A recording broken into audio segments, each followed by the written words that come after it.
মেয়েদের জীবনের অভিধানটা যেন খুব ছোট। সেখানে বড় বড় স্বপ্নগুলো, নিজের ইচ্ছেগুলো, নিজের মতো করে বাঁচার শব্দগুলো হারিয়ে যায় বহু আগেই। ছোটবেলা থেকেই শেখানো হয় মানিয়ে নাও, মানিয়ে নিতে শেখো। কিন্তু কেউ কখনো শেখায় না নিজের মনটাকে কিভাবে সামলাতে হয়, কিভাবে চুপচাপ কষ্ট গিলে হাসতে হয়, কিভাবে নিজের ইচ্ছেগুলোকে প্রতিদিন একটু একটু করে মেরে ফেলতে হয়।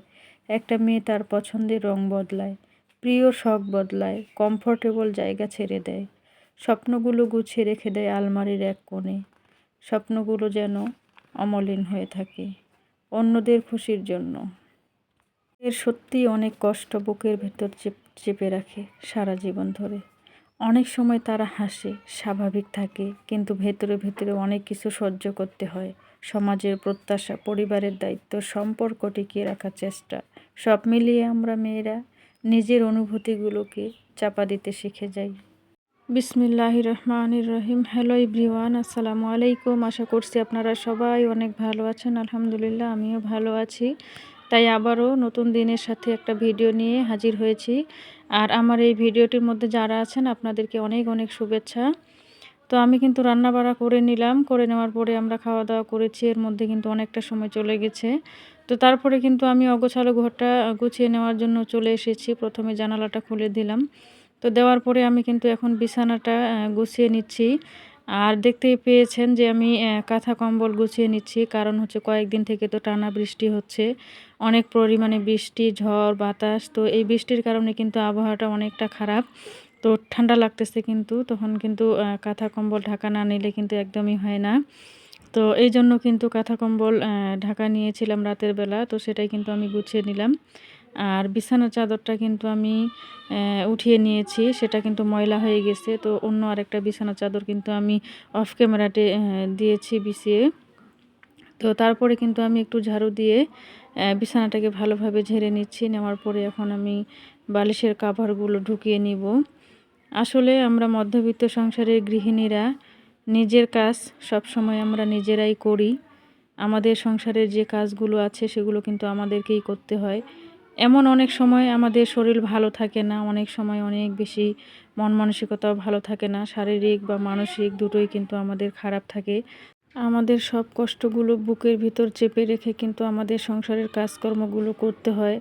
আসলে আমরা যারা গৃহিণীরা আছি আমাদের অনেক বড় দায়িত্ব, আমাদের সংসার সামলানো, বাচ্চা কাচ্চা সামলানো, সবাইকে ভালো রাখার দায়িত্ব আমাদের, সুন্দর একটা পরিবেশ রাখার দায়িত্ব আমাদের। আসলে গৃহিণীরা আমরা কিন্তু অনেক বেশি পরিশ্রম করি, অনেক বেশি কষ্ট করি একটা সংসারের জন্য। এই সংসারের পেছনে কিন্তু আমরা অনেক কিছু করি। তারপরেও কিন্তু পরের ঘরে এসে নাম পাওয়া যায় না, পরের সংসারে এসে নাম পাওয়া যায় না। আমরা হাজার করার চেষ্টা করি, সবাইকে ভালোবাসা দিয়ে সবার সাথে সুসম্পর্ক বজায় রেখে থাকার চেষ্টা করি। তারপরেও দেখেন যে আমাদের কত বদনাম এই সংসারে, তাই না? তো আমরা যারা মেয়েরা আছি আমাদের জীবনটাই এরকম। যতদিন আমরা বেঁচে আছি ততদিন অন্যের কথা শুনতে শুনতেই আমাদের কিন্তু চলে যায়। তো এ পর্যায়ে আমি কিন্তু বালিশের কাভারগুলো ঢুকিয়ে নিচ্ছি এখন। আর বিছানার চাদরটা তো আমি উঠিয়ে নিয়েছি। তো এটা আজকে ধুয়ে দিব। আর কয়েকদিন থেকে তো বৃষ্টি হচ্ছে, উঠাইতে পারি না। তো কাপড়গুলো, যেই কাপড়গুলো আমরা পরতেছি এগুলোই কিন্তু শুকায় না, রোদ নেই। তো তারপরেও কিন্তু ময়লা বিছানা চাদরটা তো আর রাখা যাবে না, সেই জন্য কিন্তু ময়লা বিছানার চাদরটা উঠিয়ে নিলাম। আর আসলে আমি কেন বলছি কালকে আমি ভিডিও আপলোড করতে পারি নাই, কারণ শারীরিক আমার শরীর স্বাস্থ্য কিন্তু ভালো ছিল না, সেই কারণে কালকে কোনো ভিডিও আপলোড করতে পারি নাই। এখনও কিন্তু শরীরটা খুব একটা ভালো নেই। তো শরীর ভালো না থাকলে কিন্তু মন মানসিকতাও ভালো থাকে না। তো সেই জন্য কিন্তু তারপরেও আজকে চেষ্টা করেছি আজকের ভিডিওটা আপলোড করার জন্য। তো আগের দিনে বাজার নিয়ে এসেছিলো, সেখানে কিন্তু আলু ছিল। আর আলু এখানে কিন্তু 20 কেজি আলু ছিল, আর আগে 30 কেজি নিয়ে আসছিলাম। তো এই আলুগুলো আমি কিন্তু পাশের ঘরে নিয়ে যাচ্ছি, ওগুলো কিন্তু মেজোর মধ্যে রেখে দিব। তো সেই বস্তাটাই কিন্তু আমি টেনে নিয়ে গেলাম। নেওয়ার পরে এখন কিন্তু আমি ঘরটাকে সুন্দরভাবে ঝাড়ু দিয়ে নিব। তো ঝাড়ু দিয়ে নেওয়ার পরে আমি কিন্তু ঘরগুলো সুন্দরভাবে মুছে দিব। আসলে শরীর ভালো না থাকলে কিন্তু সংসারের কোনো কাজকর্মই ভালো লাগে না। কারো ভালো কথা ভালো লাগে না। যখন একটু অসুস্থ হয়ে যাই তখন মনে হয় যে বিভিন্ন ধরনের চিন্তাভাবনা মাথার মধ্যে এসে চেপে যায়। তখন খাওয়া-দাওয়া বা অন্য কোনো কিছু কাজকর্ম কোনো কিছুই ভালো লাগে না। তখন মনে হয় যে একাকিত্বটাই মনে হয় অনেক বেশি ভালো। মনে হয় যে আমার আশেপাশে যদি কেউ না থাকে, আমি যদি একাই থাকি, তাহলে মনে হয় আমার কাছে অনেকটা ভালো লাগবে। তো আমার কাছে আর কি এরকম মনে হয়। একদিন আমি বলেছিলাম যে আমি গত কয়েক বছর আগে খুব বেশি অসুস্থ হয়েছিলাম। আসলে সেই সূত্রটাই ধরেই কিন্তু আমি সেই থেকে শুরু করে এখনো পর্যন্ত আগের মতো স্বাভাবিক অবস্থায় নেই। এই ভালো আছি তো এই খারাপ আছি। তো অনেক ধরনের সমস্যা নিয়ে আমাকে চলতে হচ্ছে।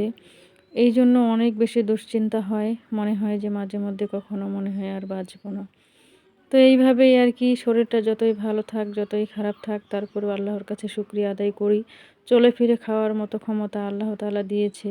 আমাকে তো বিছানায় ফেলে রাখেনি। তারপরেও আল্লাহর কাছে হাজার, হাজার শুকরিয়া।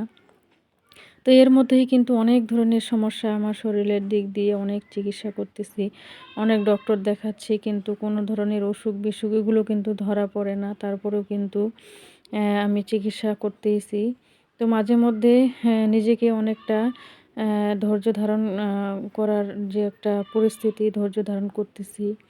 তো জানি না আল্লাহ তাআলা আমার শরীরের মধ্যে কোন অসুখ দিয়েছে বা আসলে কি কোনো অসুখ-বিসুখ আছে কিনা সেটাও জানি না।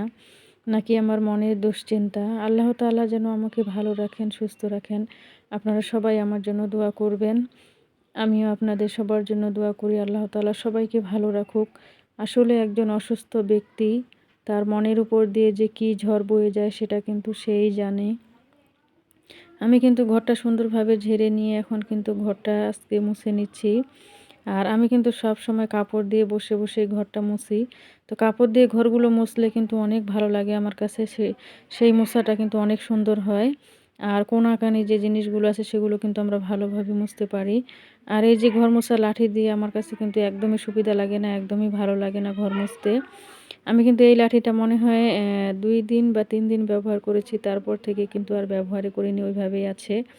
তো আজকে বের করলাম যেহেতু ভিডিও করব, সেই কারণে ভাবতেছি যে একটু লাঠিটা দিয়ে মুছি। তো আজকের ভিডিওটি কেমন লাগলো সবাই একটু জানাবেন। সবাই ভালো থাকবেন। আল্লাহ হাফেজ।